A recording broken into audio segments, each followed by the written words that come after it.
You are Locked On Wolverines, your daily podcast on the Michigan Wolverines, part of the Locked On Podcast Network. Happy Wednesday. We are back and doing it. Locked On Wolverines podcast, part of the Locked On Podcast Network, where it is your team every day. I am your man on the ground, Isaiah Hole, publisher of Wolverines Wire through USA Today Sports Media Group. I have a very excited Zuri here underneath.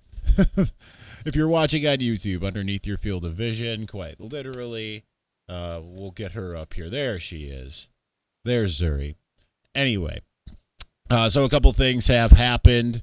Of course, you've got Jim Harbaugh having signed his contract extension finally. We don't have details as to what it is other than 5 years. So it's going to 2026. But we don't have any financial details. But, I mean, that tells you kind of a little bit of what you need to know. It's not quite the 10-year James Franklin or Mel Tucker type of deal. Then also, that's the primary deal. So we'll get into that. I say it because I don't remember the thing that I was going to talk about next. So let's just get into the Jim Harbaugh stuff, because obviously that's important. That's not that we didn't know it was coming, but we certainly didn't know exactly when it was going to come. I mean, considering we are in the middle of February, I think most of us were expecting this to come in the middle of January, but his NFL flirtation, all of that. So at least it's happened. I remember the other thing. It was Ohio State stuff. So it's finally done. He's finally signed. He's here through 2026, supposedly. I think the thing that we're all wondering is what are the terms? What are the buyouts? That's the big one now, because the last contract that came after 2020 was very favorable to Jim to be able to get out and be able to do whatever he kind of wanted. So now you would imagine Michigan's probably made it a lot harder for him to leave. So, and especially since he made the comment to Adam Schefter, to Mitch Albom, that, hey, I want to be at Michigan for as long as they'll have me. This isn't going to be a regular occurrence. This is a one-time only thing, and now I know I for sure want to stay at Michigan. So you have to feel that Michigan's probably re-upped that. But it's kind of weird how this has kind of gone backwards, right? You would have thought that Jim would have re-signed his contract, and then you see all these staffing changes that happened, but it went the other way. It was a week afterwards. So Michigan's doing things in kind of the typical backwards way, and hopefully don't have to deal with this anytime soon. But it is good news because you know that he's locked in. You know the trajectory of the program. You know who the coordinators are on both sides of the ball. You know who's coaching everybody. And there will be no distractions now as far as that's concerned going into spring ball, which is only a week away. So not even, I don't think. I don't remember the exact date. I just know it starts next week. Maybe it's then next week, but spring game being in early April. So now that that's done, everyone can kind of take a deep breath. All the worry for months, obviously a lot of that dissipated at the moment that the news broke that he wasn't going to be hired by the Minnesota Vikings. But nonetheless, now you know that they're returning with a fully loaded weapon. And I would imagine that Jim is going to be as excited as anybody to try to get out there and get a repeat. I imagine that it's going to be a situation where they're going to try to do the same thing, push in spring ball. They're going to need to, because there's Ohio State players are saying that winter workouts have been hyper-focused after the Michigan loss, that they don't want to do that again. So Michigan's going to have to match and exceed their intensity. And now that that's all solved, you would have liked that winter workouts. I mean, we haven't really heard much of anything coming out of winter workouts. And, because Michigan also doesn't give us people to talk to like Ohio State does. But nonetheless, now that everything is wrapped up, everything is good, can move forward and feel like, all right, it's time to roll.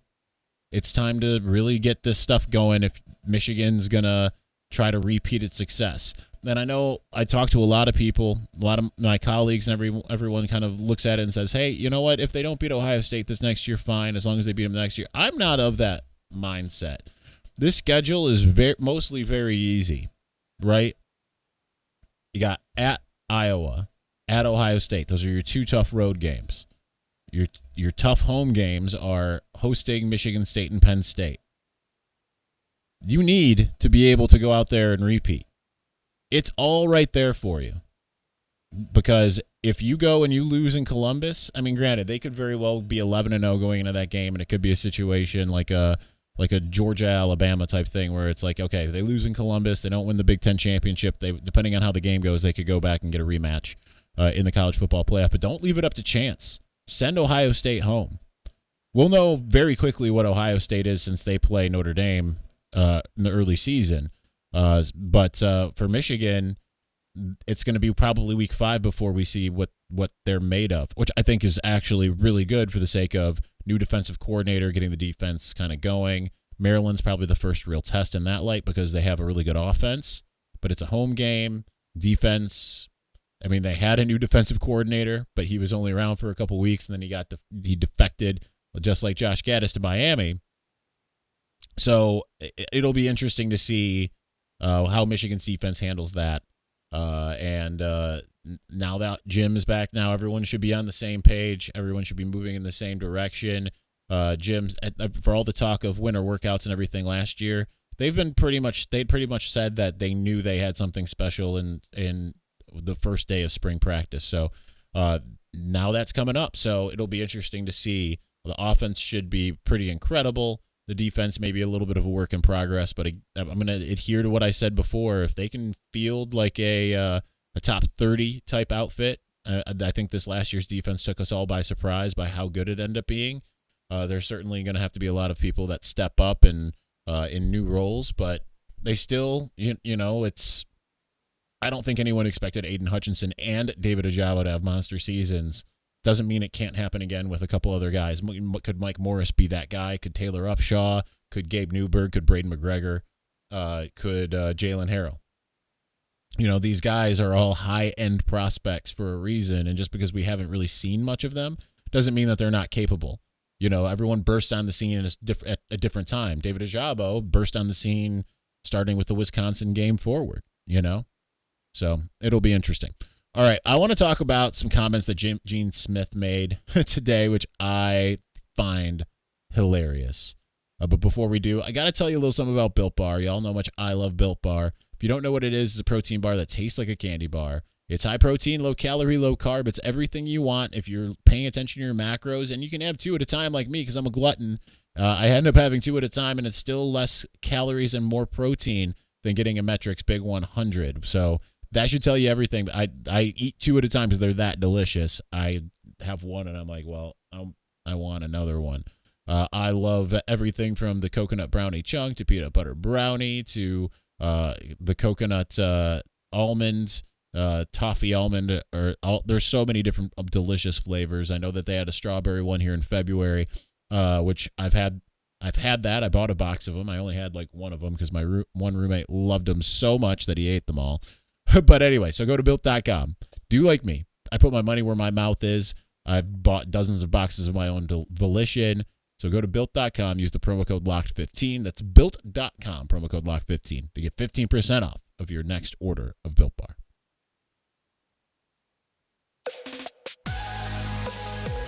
All right, so some really funny comments.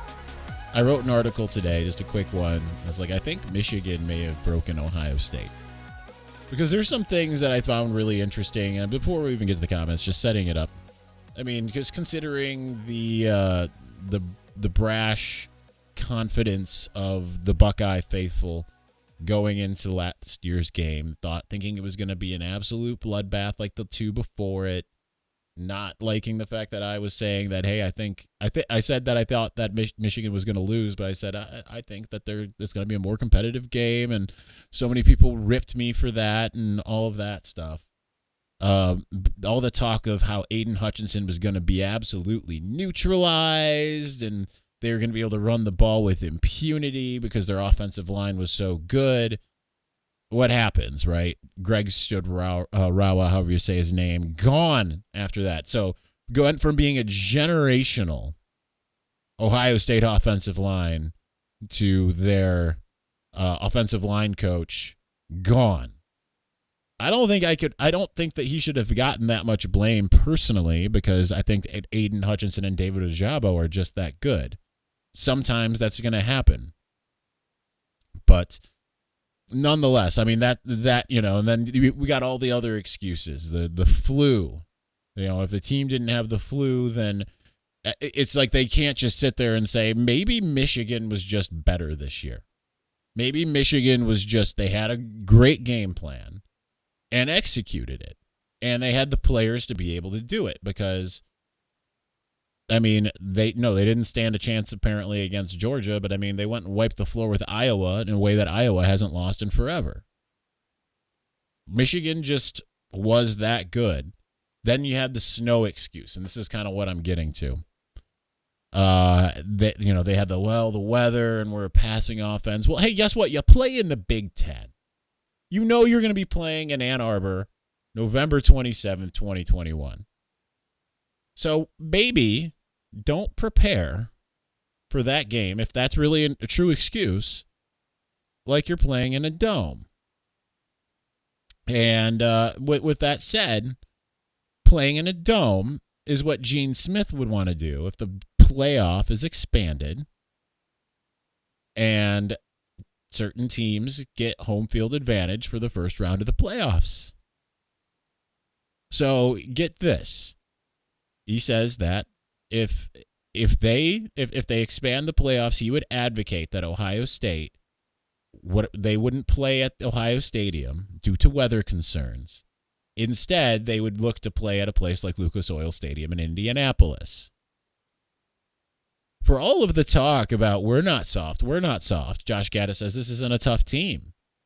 It's a finesse team.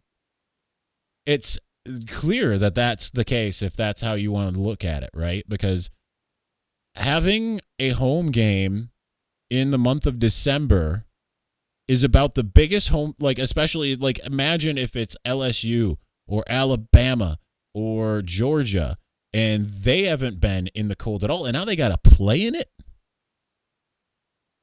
And yet Ohio State wants to neutralize that advantage. I know these things aren't necessarily corollary. They're not necessarily, we lost it to Michigan in the snow, so therefore we don't want to play in the snow, but it feels related.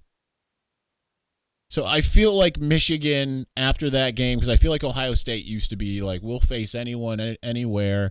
We don't make excuses. All of those types of things. And now they're out there saying, well, if we get a playoff game, can we play it inside? Because we're chilly. I can't believe it. I really can't. That deserves all the ridicule in the world. Absolutely all of the ridicule in the world. What are you thinking? That's your one advantage because we've talked for years. Maybe not me as much, but just the Big Ten footprint as a whole of getting some of these Southern teams to come up north. And it doesn't count if you're going and playing in Indianapolis. Yeah, you're probably going to have more Ohio State fans. Whoop-de-doo. You're playing in the friendly confines of that. And plus, let's just get rid of a lot of this neutral site stuff anyway. As much as I liked being at Lucas Oil Stadium, I loved being in Indianapolis for the Big Ten championship game. I would love if it was the team with the better record or alternate, and you play on their home turf. I mean, not really. It's the championship game. It probably should be on a neutral site, but I mean, I wouldn't be opposed to it being at I don't know, just someplace where it feels like college football because it doesn't feel like college football in Lucas Oil Stadium. So we've got to get away from some of these things. The playoff, it's already a thing that's kind of different in the sense that it's not what we've grown up with. I'm obviously all for it, even expanded playoff, because I still think that it will matter. I think the regular season will matter as much. But nonetheless, I mean, we gotta get away from having the neutral sites as much as possible. They are fun, even in the beginning of the season. I had a blast going to the Advocare Classic in 2017 when Michigan hosted Florida, or played Florida rather, in Jerry World. But nonetheless, we got to get out of that mentality. Would have loved to have seen Florida in a home and home. I understand a one-off is going to be its deal, but I'm just perplexed. Absolutely perplexed. All right. We're not going to spend too much time here today, but we are going to move on. We're going to talk just a tiny bit about basketball.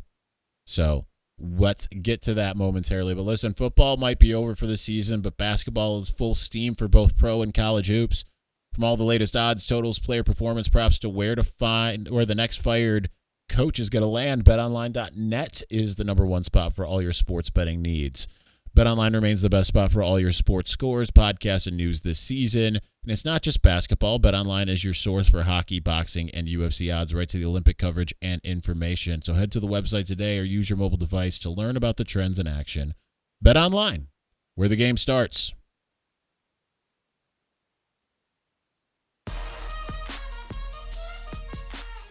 All right. Continuing on as we talk, we move into the basketball realm, which I have not seen any of Michigan. I'll admit, I have not seen Michigan's last 3 games. I did see the last 10 minutes of Michigan State losing to Penn State last night. That was glorious. They lost to Rutgers and they lost to Penn State. That's wonderful. Michigan, I didn't get to see any of the last 3 games because I was in Florida. But obviously, it's a mixed bag, right? You beat Purdue, you lose to Ohio State. I saw a little bit of the Penn State game, actually, now that I think about it. I wasn't at it, but I saw a little bit of it. So it's one of those things where now that they've got Iowa up next, on the road at Iowa, you've got to find a way to bottle what worked from a shooting perspective against Purdue, because clearly at times the shots just fall, and it seems like in the games that Michigan loses, the shots don't. And some of the times it's because they're taking bad shots. Some of the times it just seems like the rim's too small. I don't really know or understand what this team is, having followed them for the year. But and you hear some coaches, rival coaches, say like, "Hey, our goal is to double team Hunter Dickinson and then try to slow down Eli Brooks of all people and make the rest of them kind of get to us." It's really grind time now because we are halfway through February. March is coming up. Michigan is not in the bracketology things that I've seen. They can still get there though, and it's going to have to start on Thursday when they take on Iowa in Iowa. So get that win. You've still got you've got the signature win against Purdue. You've got a really good win against Indiana. You've got Michigan State still coming up. You've got another game against Ohio State coming up. If you can find a way to get those games that I just mentioned, that's what, 3 games. 3 games. Get those games. You might be a bubble team. Now, obviously, if they make a run in the tournament, all bets are off. But, I mean, you might be a bubble team, but at the same time, you've got a chance. And I think that's all that really matters. You need to find a way to get it done because you don't want to lose momentum, especially after what we saw last year, being just a couple points away from the Final Four, really feeling like a team of destiny, all of that kind of stuff. So it's up to Juwan Howard to get these guys to figure out, all right, here's what's worked in other games, because clearly they are a good team at times. Just inconsistent. Find a way to be consistent. not everyone's going to be on all the time, and it seems like, obviously we're dealing with some youth. Caleb Houston getting a little bit better, maybe not quite as good. Musa Diabate, same deal.